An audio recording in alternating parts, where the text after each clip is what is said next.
Mitä Vladimir Putin ajattelee? Koko maailma pohtii, mitä Putinilla on mielessään. Useimmiten hänen ilmeensä on suljettu, melkein kuollut.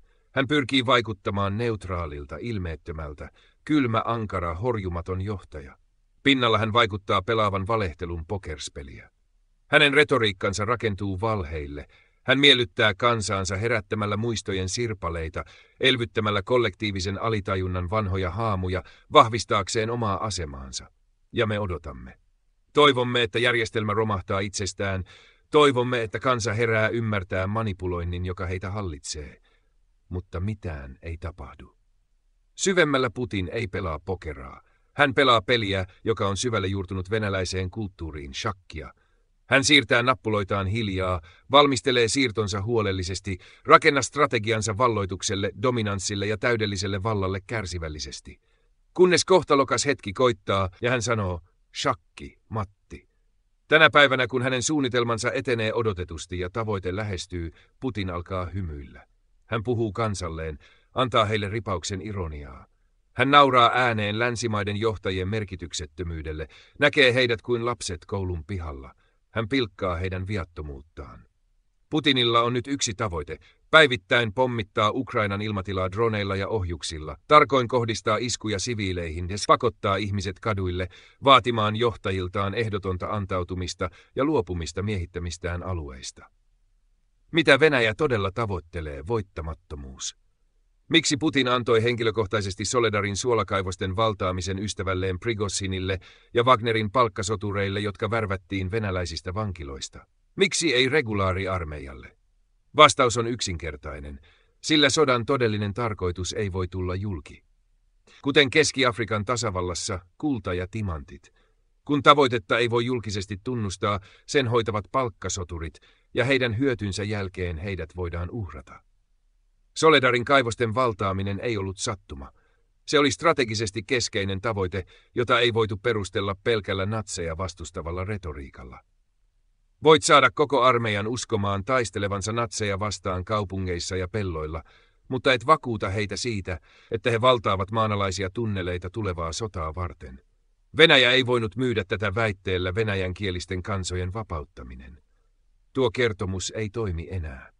Totuus on, että nämä kaivokset sallivat rakentaa maanalaisen sotilaallisen infrastruktuurin, jota ei voi havaita eikä tuhota, valtava strateginen etu Venäjälle. Se ei ole sattumaa, että Krim liitettiin Venäjään ja yhdistettiin tie- ja rautatiesiltojen kautta Manner-Venäjään. Virallisesti puhutaan uudelleenrakennuksesta ja yhtenäisyydestä. Todellisuudessa tarkoitus oli sulkea pääsy Azovinmerelle ja yksityistää strateginen sisämeren alue. Maailmassa, jossa kaikki on nähtävissä, satelliitit, tutkat, signaalit, Putin ymmärsi yhden oleellisen totuuden. Tulevan sodan ratkaisee infrastruktuurin näkymättömyys, ei aseiden voima. Tässä mielessä Soledarin kaivokset ja Azovinmeri ovat tulevan sotilasprojektin kaksi pilaria. Rakennelmat niissä eivät näy, mitään ei havaita. Muutama rekka kulkee hiljaa, mutta niiden lasti pysyy kaiken valvonnan ulkopuolella. Azovinmeren alla, jonka syvyys ei ylitä 14 metriä, on piilotettu laitteistoa suojattuna ilmasta ja havaitsemiselta. Vesialainen laboratorio, koskematon. Sotilaallinen kehitysyksikkö, saavuttamaton. Jos sallimme Venäjän asentaa tämän kaluston, maailma menettää enemmän kuin sodan. Se menettää globaalin strategisen tasapainon. Mariupol muuttuu sotilasteolliseksi kompleksiksi, joka naamioituu kaupunkirekonstruktioon. Alueen teräs- ja mineraalivarannot ruokkivat hiljaisesti tätä uutta sotateollisuutta. Ja Zaporizhian ydinvoimala, joka julistetaan siviilikohteeksi koskemattomaksi, tuottaa energiaa. Silloin on liian myöhäistä. Maailma etsii, analysoi, tutkii turhaan. Pinnalta mitään ei näy, eikä mikään huomata. Venäjä omistaa salaisen sotilaallisen voiman, jota kukaan ei voi pysäyttää. Koko maailman on ymmärrettävä. Venäjä ei tavoittele kyliä tai maatalousmaita, vaan geostrategisia asemia, maanalaisia tunneleita, suljettua sisämerta, tukikohtia tulevaisuuden sotaan. Siviileihin kohdistuvat pommitukset palvelevat vain yhtä tarkoitusta, murtamaan Ukrainan tahto, kuluttamaan heidät uupumukseen ja palauttamaan alueet edullisimmin. Venäjä on jo saavuttanut olennaisen, tulevan hegemonisen sotilasalustan ankkuripisteet. Se odottaa konfliktin loppua laukaistakseen ohjelmansa. Jos maailma ei toimi nyt, se luovuttaa ylivertaisen strategisen kiihtyvyyden Venäjälle. Kyse ei ole valloituksista. Kyse ei ole rintamalinjasta. Kyse on infrastruktuurista. Venäjä tietää, että suuret ajoneuvot ohjuksineen ovat frondia varten. Se tietää, että näkyvät kohteet ovat jatkuvan valvonnan alla. Se tietää, että kaikki IAEA-ilmoitetut kohteet ovat tarkkailussa. Mutta se haluaa katoamista, sitä mitä kukaan ei näe. Älä unohda sodan alun venäläistä retoriikkaa, valtavia ydinpursia, jotka voisivat luoda tsunameja ja tuhota Englannin. Nuo fantasiat heijastavat heidän todellista strategiansa, heidän aseensa on näkymättömyys. Ja Soledarin tunnelit ovat valmiina käyttöön. Putin hallitsee aluetta, jolla on kaikki, raaka-aineita, energiaa, strategista syvyyttä, maanalaisia tunneleita, suljettua sisämerta. Siellä hän kehittää salaisia aseitaan kirkkaiden katseiden ulottumattomissa. Maailma kääntää katseensa pois, hymyilee, epäröi, mutta ei näe. Kutsun meitä valittuja kuukausiksi tai vuosiksi ylemmän perspektiivin äärelle ja karkota mandaattimme lyhytjännitteisyys. Autokraatit ajat 30 tai 40 vuoden perspektiivistä. Heillä on selkeä visio, projekteja, jotka edistyvät. Me emme näe. On aika avata silmät. Esittää rohkeasti oikeat kysymykset. Astua ulos poliittisesta tyhjästä teatterista. Ymmärtää todellisen maailman se, joka vaikuttaa jalkojemme alla pimeydessä. Älä sano, en tiennyt. Katso Gazaan, katso Iraniin. Ja nyt katso Soledariin. Katso Azovinmeren suuntaan. Tarkasteltuja kohteita, kaivoksia, satamia, terästä, energiaa. Venäjä on valmis häviämään kaiken voittaakseen kaiken. Ja se, mitä se on valmis menettämään, on meille viesti. Se haluaa saavuttaa jotain voimakasta. Se investoi tänään huomisen näkymättömyyteen. Tämänhetkinen passiivisuus on huomisen alistumista. Ja kyllä, huomenna Yhdysvallat voi pudottaa pommeja Azovinmereen. Mutta se ei tiedä, minne iskeä. Vaikka ydinase se ei muuta mitään, vain suuresti plums, vesi imee kaiken ilman strategista vaikutusta.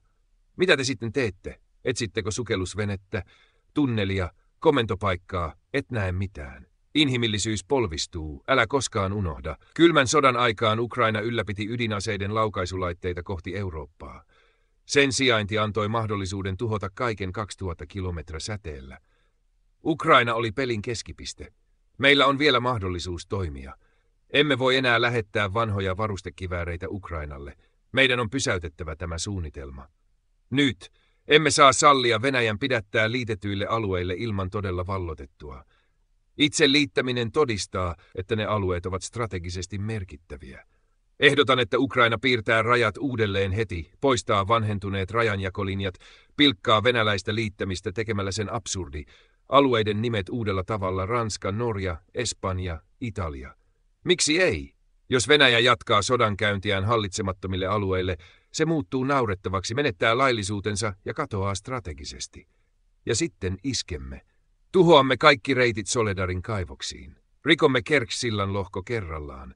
Avaamme Azovinmeren maailmalle, sillä kukaan ei saa monopoliisesti hallita sisämerta. Mitä tulee Krimiin, jos sen demilitarisointi on mahdotonta, olemme ainakin välttäneet pahimman. Ja lopuksi on valvottava Mariupolia.